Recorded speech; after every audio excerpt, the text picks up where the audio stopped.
Good afternoon, everyone.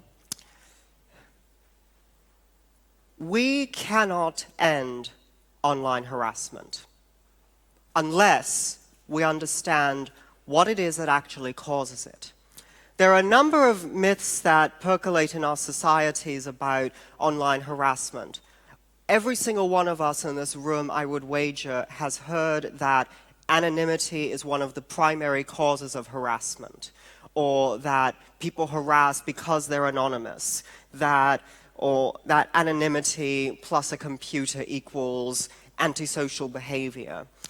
And it's a commonplace that I've observed across the political spectrum, whether the person is left, right, center, libertarian, socialist, whatever their ethnic background or religious background, whether they are expert computer users and technologists or complete Luddites. People believe in the idea that anonymity is central to what motivates harassment, that it is the distinctive feature of the online world that makes it such a toxic place. And my work has led me to the conclusion that if we do continue down this path of simply blaming anonymity, then we will never actually address the problems that underlie online harassment. And in the process, we might also be denying a number of people what should constitute a civil right in terms of their ability to use the internet. That, in other words, you have the right to be anonymous, and that anonymity is not merely a negative absence of a legal identity, but that it is also a positive site of identity reconstruction. And so, with all of that in mind, we need to understand that core principle, and this is the idea that I feel that my sociological research has brought into the discussion here. Simply put, anonymity does not cause harassment. It does play a role, but it's much, much more complicated than most people have made it out to be. The reason that this is important to understand is because it's having a practical impact on the world right now. A number of websites, in their efforts to reform their noxious comment cultures, have moved in the direction of saying that commenters can no longer be anonymous, and that this will resolve the harassment problems that we've been experiencing. This will make comments nicer, this will make them more constructive. And the reality that has emerged is that this sort of isn't true. And I say sort of because what's happened is that it has changed the toxicity of those websites. It's changed them, but it's moved the nature of that toxicity around. So on websites where comments are not anonymous, what often ends up happening is that you'll have super toxic users posting things that they know will get deleted, but instead they target the moderators, the actual human beings that they know will have to read these comments as part of their jobs. And so they will send them these really long, nasty, absolutely unpleasant, bigoted screeds because they know the moderators have to read it. And so the toxic commenter still manages to get one off at somebody, even though their legal name is attached. Most of us are connected to Facebook. We know from personal experience, time and time again, that people say awful things to each other and to large groups of people on Facebook, because they feel they can get away with it, because they feel that there is no accountability for their behavior. And accountability is a key word here, because that's why most people think anonymity is the problem. They understand intuitively that there is no accountability for bad behavior on the internet, but they assume that that's because you're anonymous. If you're anonymous, then there is no person, no legal identity to which accountability can accrue. You are faceless, you are formless. But that's not strictly accurate. This lovely topographical object is called a Mobius Strip. It underlies the theory that I have articulated about the causes of online harassment in our society.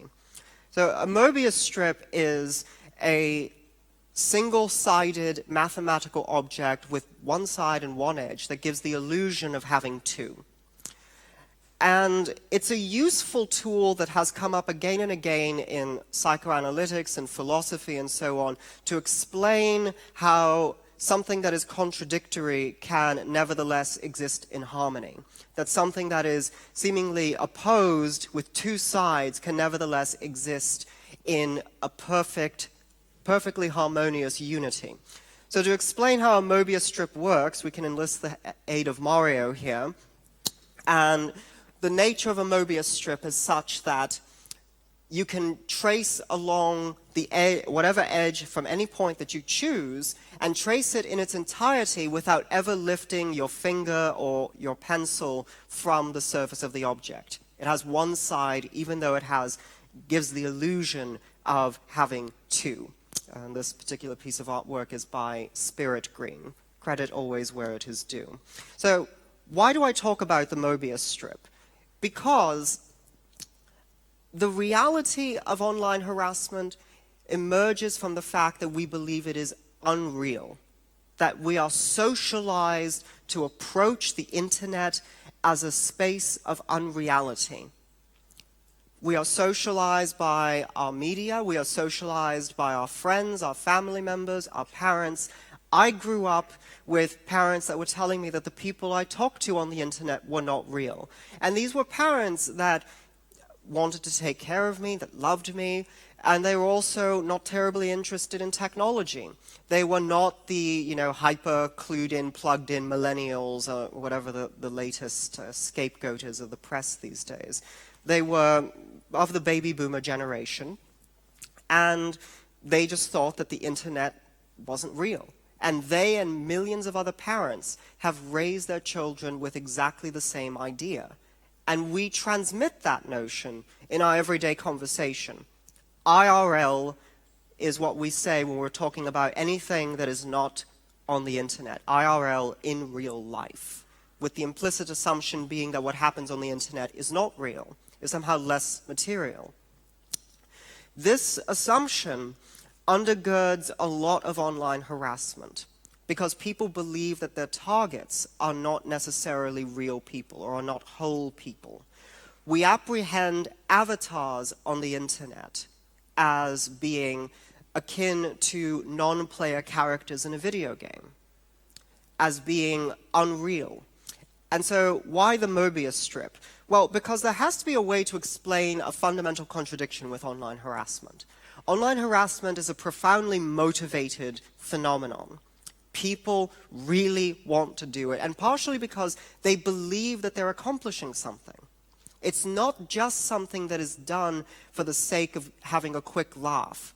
When you look at the online harassment of women and minorities and minoritized peoples, people of color, LGBT people, it's often profoundly politically motivated. These people are seen as existential threats to a given community. So to take gaming as a cardinal example, the world that I happen to be involved in the world of gaming, women are seen as the censorious mommies that are going to take the boys' toys away, ultimately. That we are going to have a very ugly material effect on the world of these mostly young, mostly white, mostly male gamers.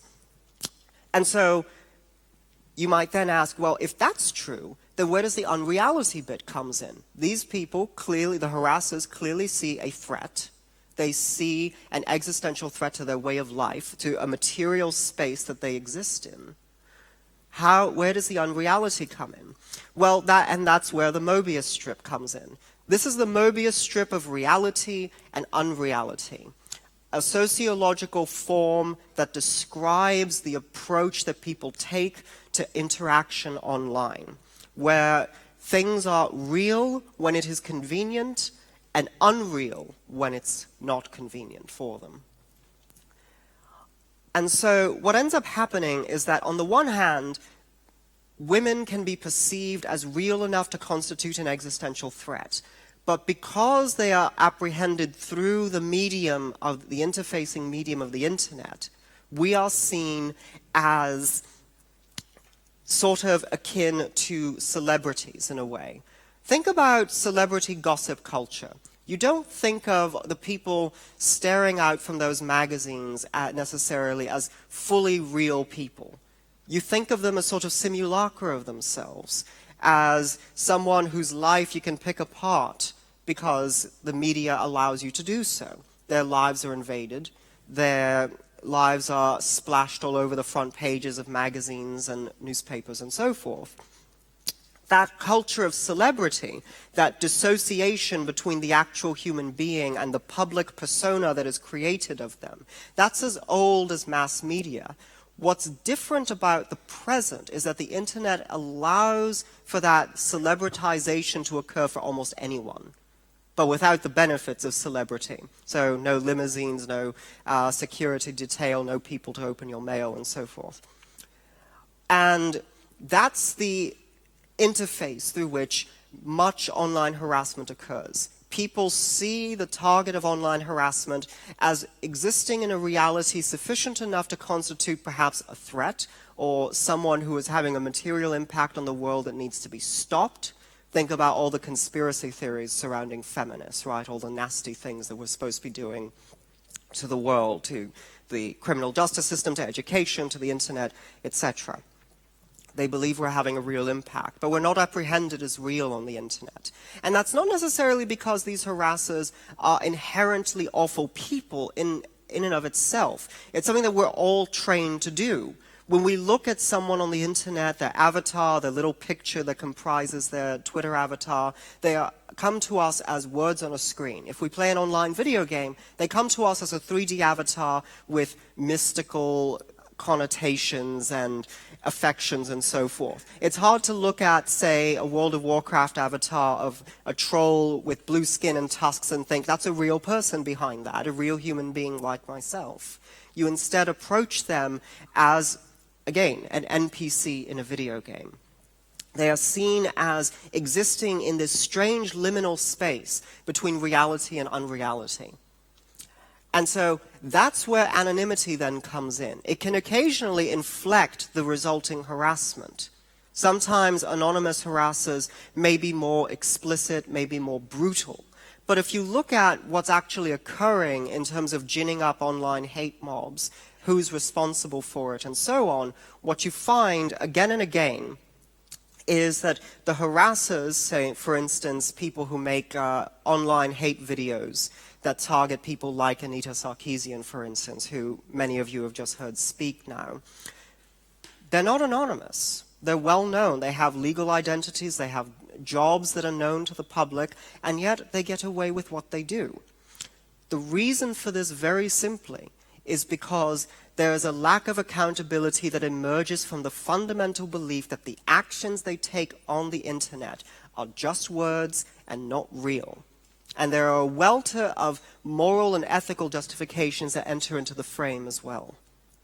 And so, with that note, on that note, it is, I think, appropriate to leave you to understand that anonymity is not really the driving force here.